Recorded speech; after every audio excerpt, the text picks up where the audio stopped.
Of the artist Charles Bargue, it may be said with a certain note of pathos that his life is recorded only in his pictures, that he lived in Paris and his only well-documented dates are from 1867 to 1883.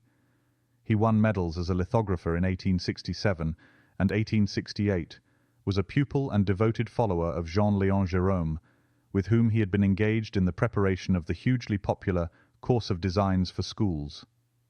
We know he painted about 20 canvases between 1870 and 1883, and died, presumably, in the last named year in 83. In spite of the fact that his few paintings have always attracted extraordinary interest and admiration, and have brought high prices, no one has ever made the effort to investigate French official records as to further facts concerning his life, possibly because his work has not of sufficient commercial value to warrant creating a Bargue legend. But in this presentation, we hope to expose the great natural talent of Charles Bargue and honour him by showing his masterful works.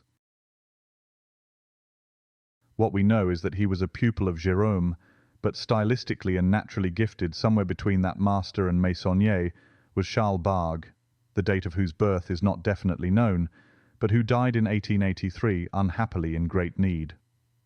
Bargue was perhaps the most remarkable technician of the century in his way, which was of an order of high finish and marvellous detail. All these are extraordinary in handling, in finish, and his colour was better and more sympathetic than that of either Gerome or Meissonier, and most interestingly, he never exhibited at the Paris Salon.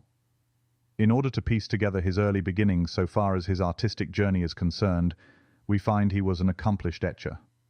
This was an important vehicle for reproductions both for the publishers of books and catalogues, but for the art poster regarding artworks painted by famous artists past and current. To etch one has to be quite detailed regarding the copy before him, and have a substantial talent to draw well.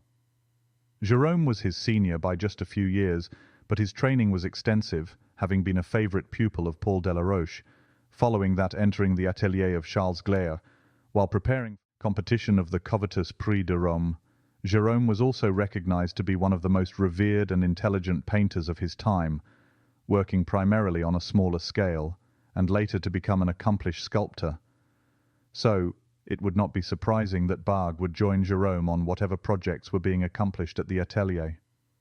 Bargue, it would seem, would be helpful to Gerome in a future production of plates for the now famous drawing course for students. It may be that Gerome recognized that aspect in Bargue's arsenal of natural gifts to structure up a beneficial course to help domestic and foreign students with the French method of working. As we turn to the instrumental Cours de Dessin, one of the most significant classical drawing courses conceived, in collaboration with Jean Leon Gerome, the course, was published between 1866 and 1876 by the firm of Goupil and Sieyès. It was a major accomplishment of planning, to be sure, featuring some 197 lithographs printed as individual pages. It was to be an authoritative guide in which students followed the progress from plaster casts to the study of great master drawings, leading to working from the living model. By the time many of the page lessons were done, the student had a better understanding of how to begin his work with a moving and breathing model, which can be intimidating when first setting out to work, as one can guess that has copied drawings or paintings. It is one thing to copy, and an entirely different thing to translate from nature what is seen onto a flat surface of paper or canvas. So, the success of the program for a young student proved a sure beginning. The other benefit was that from the classic forms of Greek statuary, we find the perfect ideal in synthesizing nature to its purest form, notwithstanding that by nature a rebellious student would deviate from lessons to venture into a more personal identity and direction, but all in all a very fruitful beginning is this drawing course as a solid foundation.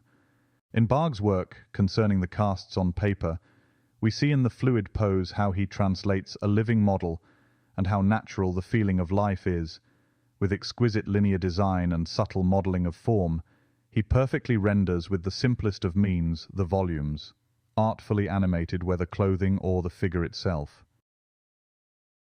In turning now to the very real challenge, we have the dilemma, an open book, to the painter toward one's next move from the rudimentary. The art of painting is the art of giving on a flat surface the colourful look of external things. This art is not simple. If comparable to sculpture, it is almost infinitely varied. Painting in itself is, first, of many and varied kinds. Second, it is made up of processes and methods, successively used to produce a result. Sculpture is modelling, and needs be nothing else. Painting is much more complex. First, it is of many kinds. Oil painting is the queen of all the painter's art in this, that it allows so many ways of work. You can put light over dark, a process not possible in other ways of work, as easily as dark over light.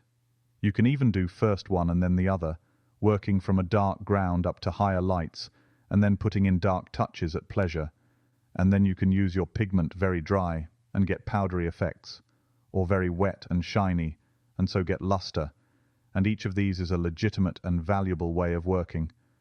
In this too we thank Bargue for his part in helping to establish a way forward. Moving on to the real joy of our presentation is the work of Charles Bargue. While we cannot lift the veil of history into his life, his thoughts, his ambitions, or even who were his acquaintances, but he left us his works, mighty in talent and originality. There are the Oriental costumed people with their customs and attire, but we have much more in his work than the ordinary. It comes through as pure poetry of creation, in composition, in line, and in modelling of superior class. His near-perfect balance of arrangement and the painting of each element is a story in itself, and while many artists paint details of things, it is rare to have the depth and deftly handled steadiness of work as in this. For the natural draftsman, the desire to draw all parts is the best slice of the journey in picture-making. In the painting seen earlier of the Bashi Bazouk, one can see all his gifts at work. For a single figure there is a story, that is all the elements of each part of his apparel, rendered with suave handling of paint. But more than that, a deliberate design of the parts radiates from his pose, fanning out in all directions. Then there is the larger format called the carpet seller, a study, so it seems, for which the single figure was meant. In the painting titled The Sentinel, a very small picture measuring some 11 by 8 inches, and a marvel of painting now in the Boston Museum of Fine Arts, that must have had the most precise brushes to accomplish such a masterpiece. To study this wonderful picture and glean every ounce of careful rendering is a treat indeed. Observe the finely painted features, that are well animated and adorned with the white headpiece draped artfully, framing the bronze skin tones. Returning to the studio, there is the romance in the theme of an artist with his model. The same intelligent choices are made here with Bargue in design, in superb drawing, and in the casualness of the moment expressed. Again, the trained painter can recognize the talent and skill Bargue has committed to each of his canvases. Well beyond subject is the cleverness he was able to display. His was and is the tangible art for art's sake, not just flippant offhand inexperience of writers, but looking deeply into the making or mystery of technique, and that indescribable thing called natural talent. Our purpose is to look into what makes pictures so appealing, to be able to look at long length the hidden gems in painting that wait to be uncovered. How many times has one looked at the same picture perhaps for years, then all of a sudden something never seen before was always there, now seen. What a joy! Bargue has for painters been a sort of secret hero, one that just cannot be passing by his painting in a gallery, but stops, is forced back, as some have stated, is a lasting impression that we savour in our mind's eye of that particular work of art. Charles Bargue holds for us not only the gift of teaching by the work he did with the art course for students, but that he put into action with his canvases the highest order of picture-making, showing by example. It is hoped more will be discovered about him, perhaps hidden in some archives, but whatever that may be, we truly enjoyed presenting his work in this forum of sorts. We hope you enjoyed this brief look at a major talent as much as we did in rediscovering him anew. Thank you to our subscribers, and if you wouldn't mind, it helps to add a like in order to grow the channel. We look forward to bringing many more artists into the light with your help. So until next time, it's bye for now.